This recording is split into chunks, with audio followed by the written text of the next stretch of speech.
আসসালামু আলাইকুম, সবাই কেমন আছেন? আমি আমার বাগানে চলে আসলাম। আজকে কিছু সবজি তুলে নিব, বিশেষ করে করলা। অনেকগুলো করলা আবার গাছে হয়ে গিয়েছে, না তুললে নষ্ট হয়ে যাবে। এমনি অনেক সবজি আমার বাগানে নষ্ট হয়ে গেছে।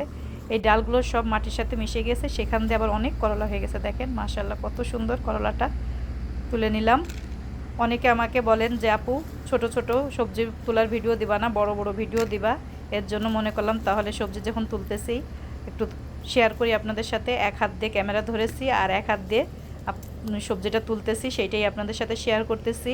একটু আগে আমার পাশের প্রতিবেশীরা আসছিল, ওগুলো সবাই আমেরিকান।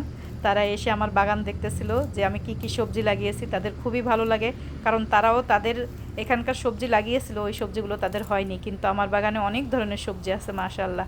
ওরা এই সবজিগুলো খায় না, খাইলে তো ওরা নিত। করলা খায় না, লাউ খায় না, চিচিঙ্গা এগুলো খায় না। ওরা শুধু আমার বাগান থেকে বেগুন, জালাপেনো আর হচ্ছে ক্যাপসিকামটা নেয়, ওইটা ওদের খুব পছন্দ। মিষ্টি কুমড়াটা এইগুলো ওরা খায়। তাছাড়া আমাদের এই দেশীয় সবজিগুলো ওরা খায় না। দেখেন তো কি সুন্দর লাগে সবজিগুলো দেখতে, আর তুলতে এতই ভালো লাগে। অনেকগুলো বাংলাদেশে আছে, তারা আমাকে বলে তুমি এত কষ্ট কেন করো, আমেরিকায় যে এত সবজি কেন লাগাইতে হবে, এত কষ্ট, সবজি বাগান করা অনেক কষ্ট। কিন্তু আমি তো জানি আমার যে কত ভালো লাগে। আর আমি যেখানটায় থাকি আসলে আমাদের বাংলাদেশে কোনো সবজি পাওয়া যায় না। খুবই খারাপ লাগে, মানে এত খারাপ লাগে। অনেক আমরা যেহেতু বাঙালিদের সবজি না হলে কিন্তু চলেই না।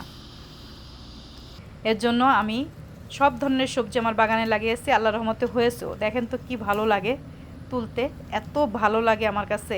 আমার যখন মন খারাপ থাকে আমি চলে আসি আমার বাগানে, বাগানে এসে পানি দিই, গাছের সাথে একটু কথা বলে আমার মনটা খুব ভালো হয়ে যায়। কি সুন্দর ফ্রেশ সবজি। আর যখন মন চাবে যে আমি আজকে এটা রান্না করব, চলে আসি আমার বাগানে, এসে টাটকা সবজি তুলে নিয়ে যাই। কত ভালো লাগতেছে দেখেন তো। এর মতো শান্তি আর কিছু আছে? আমার তো খুবই ভালো লাগে। আপনাদের কার কেমন লাগে অবশ্যই জানাবেন। আমার খুবই ভালো লাগে সবজি তুলতে। তা আমি বললাম যে যে সবজি বাগান করে সেই শুধু বলতে পারবে যে সবজি বাগান করা, গাছ লাগানো কতটা ভালো লাগে, কতটা আনন্দের। কি সুন্দর মাশাল্লাহ। আর চার সাইড থেকে আমি সবজিগুলো তুলতে পারি, আসলে মাঝখানটায় আমি তুলতে পারি না। মাচাটা এত নিচু করে দিয়ে ফেলেছি আমি তো বুঝতে পারিনি। যখন আমি মাচাটা দিয়েছিলাম ভালোই উঁচু ছিল, যখন ফলগুলো হয়েছে, গাছটা হয়েছে, ভারী হয়ে গেছে, মাচাটা একদম নিচু হয়ে গেছে, মাচার নিচে ঢোকাই যায় না।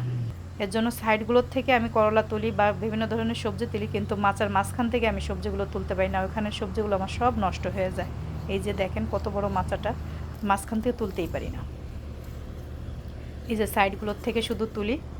অনেকগুলো করলা তুলে নিয়েছি, দেখেন কি ফ্রেশ ফ্রেশ করলা, এত ভালো লাগে।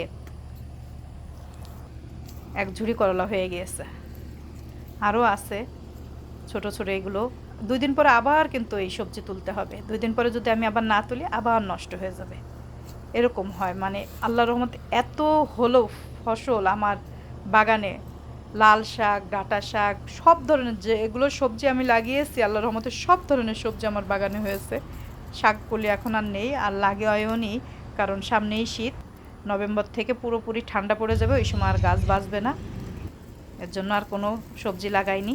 দেখেন তো মাশাল্লাহ কি ফ্রেশ ফ্রেশ সবজি, এত ভালো লাগে। আমাদের পাশের ওরা প্রায় প্রায় আমার বাগানে এসে দেখে, খুবই ভালো লাগে নাকি তাদের। দেখেন তো কি সুন্দর। এই দেখেন ধুন্দুল, এটা একটা ধুন্দুল মনে হয় কি এক একটা লাউ, এত বড় বড়, কি বিশাল সাইজের। এগুলো খাওয়া যাবে না, এগুলো সব বড় হয়ে গিয়েছে, বড় হয়ে গেলে খাওয়া যায় না ধুন্দুলগুলো। অনেকগুলো করলা তুলে নিলাম, আরও অনেক আছে, ওগুলো আর তোলা হবে না, ওগুলো সব নষ্ট হয়ে যাবে। দেখেন তো কি সুন্দর মাশাআল্লাহ। এই যে তুলতেছি, আল্লাহর রহমত, শুধু তুলেই যাচ্ছি। অনেক মানুষকে আমি দিয়েছি আমার বাগানের সবজি।